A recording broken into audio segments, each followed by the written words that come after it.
নাস্তিক, মোরতাদ, কাদিয়ানি সহ যত ভ্রান্ত মতবাদ আছে সবগুলো একটা ছাতার নিচে একত্র হয়েছিল। সেই ছাতার নাম ছিল হাসিনা।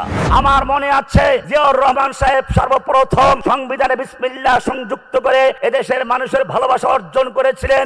এরপরে বেগম খালেদা জিয়া এদেশের আলেম ওলামাদেরকে সম্মান দেখিয়েছিলেন এবং তিনি বলেছিলেন যে আমি ইসলামকে ভালোবাসি, আপনারা ইসলাম কায়েম করেন, আমাদের কোনো বাধা নেই।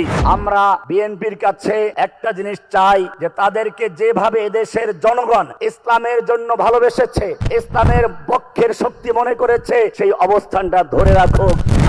জাতির নেতৃবৃন্দ, ইসলামের নেতৃবৃন্দ, যাদেরকে আল্লাহ সুবহানাহু ওয়া তাআলা নবীদের ওয়ারিস বানিয়েছেন, আল্লাহ সুবহানাহু ওয়া তাআলা এই পৃথিবীতে মানুষকে সৃষ্টি করার পূর্বেই একটা বড় পরিকল্পনা গ্রহণ করেছিলেন। নেতৃত্ব দেওয়ার জন্য কিছু লোক এখানে ইমাম হবে। সেই ইমামদের সরদার সরওয়ারে কায়নাত রাসূল আকরাম সাল্লাল্লাহু আলাইহি ওয়াসাল্লামকে কেন্দ্র করে একটা বড় সম্মেলন করেছিলেন। সূরা আলে ইমরানের 81 নম্বর আয়াতে বলা হয়েছে, ওয়াইদ আখাযাল্লাহু মিসাকান নাবিয়্যিনা লামা আতাইতুকুম মিন কিতাবিন ওয়া হিকমা। সেই অঙ্গীকারের পরে সমস্ত নবী রাসূলগণ দুনিয়াতে আগমন করলেন। আল্লাহ রাব্বুল আলামিন বলছেন, ওয়াজআলনাহুম আইম্মাতান, আমি সমস্ত নবী রাসূলদেরকে ইমাম বানিয়েছিলাম। ইমাম মানে শুধুমাত্র মসজিদে ইমাম নয়, ইমাম মানে শুধুমাত্র ধর্মীয় ক্ষেত্রে ইমাম নয়, ইমাম হচ্ছে মানুষের জাগতিক, ব্যক্তিকেন্দ্রিক, সামাজিক, রাষ্ট্রীয় সব ক্ষেত্রে ইমামগণ নেতৃত্ব দিবেন। এটাই ছিল নবী রাসূলদের বৈশিষ্ট্য। আল্লাহ রাসূল সাল্লাল্লাহু আলাইহি ওয়াসাল্লাম বলছেন, কানাত বনু ইসরাঈলা তাসুসুহুল আম্বিয়া কুল্লামা হালাকা নাবিয়্যুন খালাফাহু আখার ওয়া আনা খাতামুন নাবিয়্যিনা লা নাবিয়্যা বাদি। বনি ইসরাঈলদের রাজনৈতিক নেতৃত্ব দিতেন নবীগণ। তাসুসুহুম মিনাস সিয়াসা, বনি ইসরাঈলদের যেমন ধর্মীয় নেতৃত্ব দিতেন নবীগণ, ঠিক তেমনি ভাবে তাদের রাজনৈতিক নেতৃত্ব দিতেন নবীগণ। এরপরে আল্লাহর রাসূল সাল্লাল্লাহু আলাইহি ওয়াসাল্লাম পর্যন্ত সেই ধারা অব্যাহত ছিল। তিনি নিজে একদিকে রাষ্ট্রনায়ক ছিলেন, আর একদিকে তিনি আল্লাহর পক্ষ থেকে ধর্মীয় দিকটা আলোচনা করেছেন। এরপরে তিনি ঘোষণা দিয়ে গেলেন, আমার পরে আর কোন নবী আসবে না, আমার পরে আসবে আলেমগণ, আল উলামা ওয়ারাসাতুল আম্বিয়া। সেই নবীগণের ওয়ারিস হচ্ছেন আমাদের এই উলামায়ে কেরামগণ। সুতরাং উলামায়ে কেরামরাই হচ্ছেন নবীদের ওয়ারিস, আম্বিয়া আইম্মাতুল কিরাম। শ্রদ্ধা আইম্মা মাসাজিদ ও আলেম উলামা, সম্মানিত উলামায়ে কেরামগণ, আল্লাহ রাব্বুল আলামিন কোরআনে মসজিদ সম্পর্কে আলোচনা করেছেন, ইন্নামা ইয়ামুরু মাসাজিদাল্লাহি মান আমানা বিল্লাহি ওয়াল ইয়াউমিল আখির ওয়া আকামাস সালাতা ওয়া আতাজ যাকাতা ওয়া লাম ইয়াখশা ইল্লাল্লাহ। এখানে 5টা বৈশিষ্ট্য উল্লেখ করা হয়েছে। তার মধ্যে সবচেয়ে গুরুত্বপূর্ণ সর্বশেষ যেটা, তা হচ্ছে ওয়ালাম ইয়াখশা ইল্লাল্লাহ, আল্লাহ ছাড়া কাউকে ভয় করবে না। কিন্তু আমরা দেখতে পাচ্ছি বর্তমানে আমাদের যে ইমামদের অবস্থা, তাতে ওয়ালাম ইয়াখশা ইল্লাল্লাহর পরিবর্তে ওয়ালাম ইয়াখশা ইল্লাল কমিটি, ওয়ালাম ইয়াখশা ইল্লাল কমিটি। এইখান থেকে আমাদেরকে মুক্ত হতে হবে।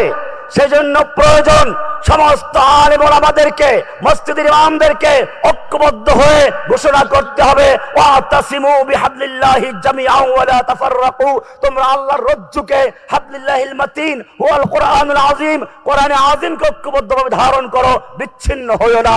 যদি বিচ্ছিন্ন হও, কোরআন বলছে ওয়ালা তানাযাউ ফাতাফশালু ওয়া তাযহাবা রিহুকুম, যদি তোমরা পরস্পর ইখতিলাফ করো, মতবিরোধ করো, ঝগড়া করো, ফাসাদ করো, দলাদলি করো, জেনে রাখবে ফাতাফশালু, তোমরা ফাসাল, তোমরা হীনমন্যতায় ভুগবে, ওয়াতাযহাবা রিহুকুম, তোমাদের প্রভাব তোমাদের শত্রুদের অন্তর থেকে চলে যাবে।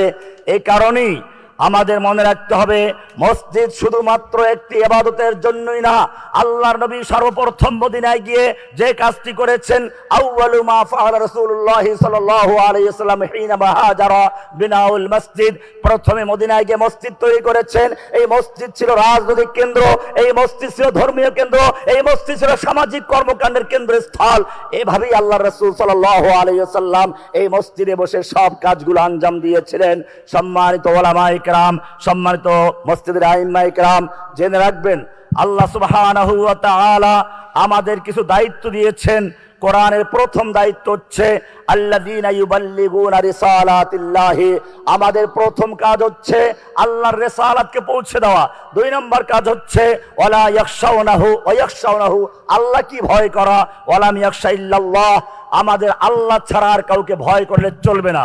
কোরআন বলছে সূরা মায়েদার 55 নম্বর আয়াতে, ইন্নামা ওয়ালিয়্যুকুমুল্লাহু ওয়া রাসূলুহু ওয়াল্লাযীনা আমানু, তোমাদের বন্ধু কোনো কমিটি নয়, তোমাদের কমিটির অন্য কেউ নয়, তোমাদের বন্ধু হচ্ছে আল্লাহ, তোমাদের অভিভাবক হচ্ছেন রাসূল, ওয়াল্লাযীনা আমানু, এবং যারা তোমাদের সঙ্গে 5 ওয়াক্ত নামাজ অংশগ্রহণ করে তারাই তোমাদের সত্যিকার বন্ধু, তারাই তোমাদের সত্যিকার আপনজন।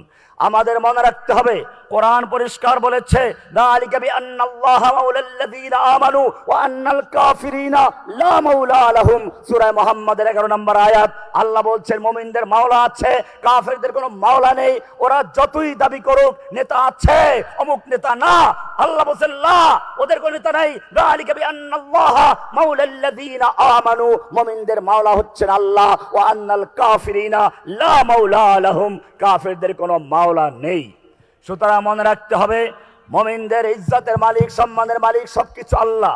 কোরআন বলছে সূরা নিসার 139 নম্বর আয়াতে, আল্লাযীনা ইয়াত্তাখিযুনাল কাফিরিনা আউলিয়া মিন দুনিল মুমিনিন, যারা মুমিনদের পরিবর্তে কাফেরদেরকে বন্ধু বানাতে চায়, ওলি বানাতে চায়, তারা কি মানুষের তাদের কাছে ইজ্জত চায় না? সমস্ত ইজ্জতের মালিক আল্লাহ সুবহানাহু ওয়া তাআলা। আজকে আমি এখান থেকে বলতে চাই, সম্মানিত উলামায়ে কেরাম, আমাদের ঐক্যবদ্ধ হয়ে আবার সে হারানো ইজ্জত ফিরিয়ে আনতে হবে। আজকে এখানে বিভিন্ন দল মতের লোকেরা আছেন, আমি একটা কথা স্পষ্ট করতে চাই, বাংলাদেশের বিএনপিকে মানুষ ভালোবাসতো কি জন্য? একমাত্র তারা ইসলামের মূল্যবোধের শক্তির জন্য। আমি পরিষ্কার বলি, বাংলাদেশের 2টা বলয় আছে।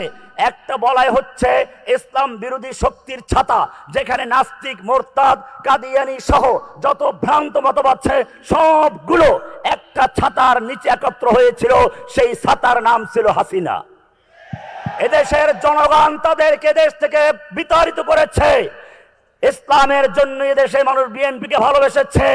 আমার মনে আছে জিয়াউর রহমান সাহেব সর্বপ্রথম সংবিধানে বিসমিল্লাহ সংযুক্ত করে এদেশের মানুষের ভালোবাসা অর্জন করেছিলেন। এরপরে বেগম খালেদা জিয়া এদেশের আলেম ওলামাদেরকে সম্মান দেখিয়েছিলেন এবং তিনি বলেছিলেন যে আমি ইসলামকে ভালোবাসি, আপনারা ইসলাম কায়েম করেন, আমাদের কোনো বাধা নেই। এজন্য মনে রাখতে হবে, আমরা এই জালিমকে হটানোর জন্য কারা নির্যাতন শুধু বিএনপি বা জামাত এককভাবে কেউ করে নাই, এদেশের সব মানুষের অবদান ছিল। সুতরাং আমাদের মনে রাখতে হবে, আমরাও যাতে করে ঐক্যবদ্ধভাবে আমরা বিএনপির কাছে একটা জিনিস চাই, যে তাদেরকে যেভাবে এদেশের জনগণ ইসলামের জন্য ভালোবেসেছে, ইসলামের পক্ষের শক্তি মনে করেছে, সেই অবস্থানটা ধরে রাখুক। ইনশাআল্লাহ এদেশে ঐক্যবদ্ধ থাকুক মানুষ। আল্লাহ তাআলা আমাদের সকলকে ঐক্যবদ্ধ থাকুক তৌফিক দান করে, আমিন। আসসালামু আলাইকুম ওয়া রাহমাতুল্লাহি ওয়া বারাকাতুহু।